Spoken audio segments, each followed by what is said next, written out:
Graça e paz, bom dia para os irmãos, para vocês que estão agora recebendo essa mensagem.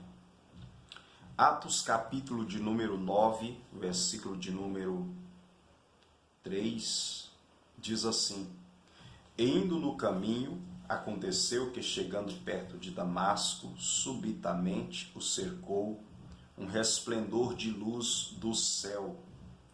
E caindo em terra, ouviu uma voz que lhe dizia: Saulo, Saulo, por que me persegues?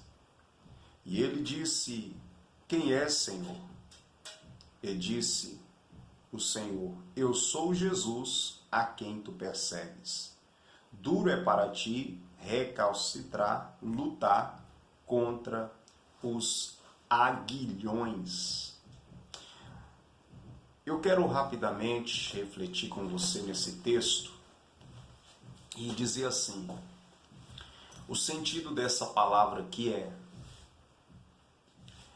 quando o poder é grande, vã é a luta. Quando olhamos para essa palavra aqui, aguilhões, na Bíblia Sagrada, está falando, bem no sentido do original ali que foi escrito, de uma ponta de lança, que era usada para ferir, para marcar animais.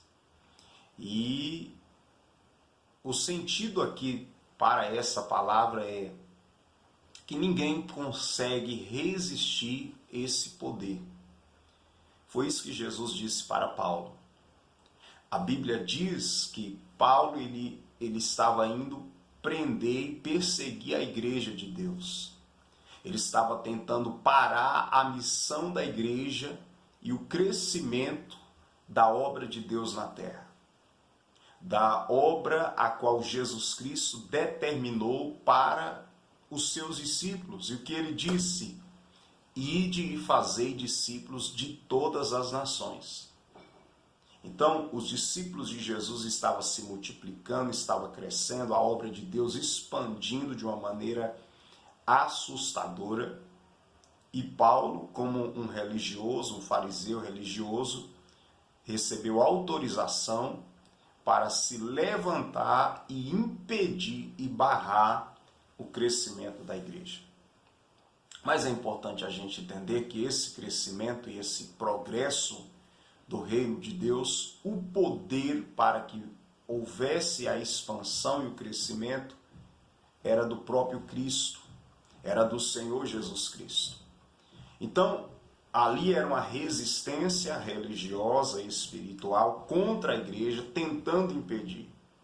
Aí Jesus, quando fala com Paulo, ele diz: olha, duro é para ti recalcitrar, lutar contra os meus aguilhões.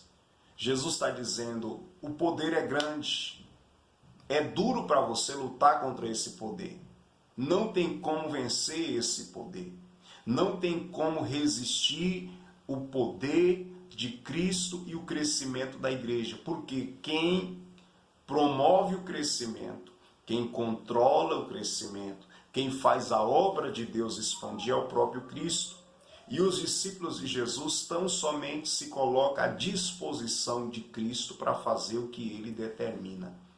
Então, toda resistência não prevalece. O que eu quero lhe dizer é que tão somente precisamos estar posicionados como igreja de Cristo e como discípulos de Jesus, que nenhuma resistência religiosa, política, humana, espiritual, do poder das trevas vai conseguir impedir a igreja de cumprir a sua missão. Tão somente fiquemos posicionados como igreja, cumprindo o que Jesus Cristo determinou, que é pregar o evangelho, ide e fazer discípulo e viver uma vida de rendição ao Espírito Santo de Deus. Uma vida de entrega ao Espírito Santo de Deus, que ele vai nos usar nessa missão, e o inferno, as portas do inferno não prevalecerão contra a igreja de Jesus. Deus abençoe sua vida.